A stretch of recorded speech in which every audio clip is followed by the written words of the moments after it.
Sakal Gunarnavasha Vande Guru Sri Charanaravindan.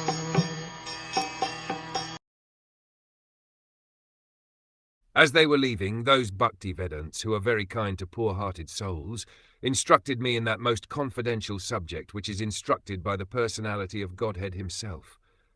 A pure Vedantist, or a Bhakti-vedant, instructs followers exactly according to the instructions of the Lord himself. The personality of Godhead, both in the Bhagavad Gita and in all other scriptures, has definitely instructed men to follow the Lord only. The Lord is the creator, maintainer, and annihilator of everything. The whole manifested creation is existing by his will. And by his will, when the whole show is finished, he will remain in his eternal abode with all his paraphernalia. Before the creation he was there in the eternal abode, and after the annihilation he will continue to remain. He is not, therefore, one of the created beings. He is transcendental.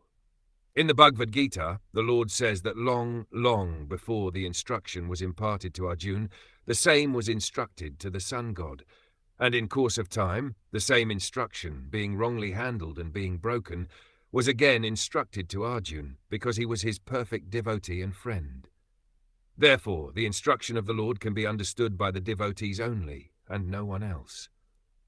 The impersonalist, who has no idea of the transcendental form of the Lord, cannot understand this most confidential message of the Lord. The expression, most confidential, is significant here because knowledge of devotional service is far, far above knowledge of impersonal Brahman. Jnanam means ordinary knowledge or any branch of knowledge. This knowledge develops up to the knowledge of impersonal Brahman. Above this, when it is partially mixed with devotion, such knowledge develops to knowledge of Paramatma, or the all-pervading Godhead. This is more confidential. But when such knowledge is turned into pure devotional service, and the confidential part of transcendental knowledge is attained, it is called the most confidential knowledge. This most confidential knowledge was imparted by the Lord to Brahma, Arjuna, Uddhav, etc.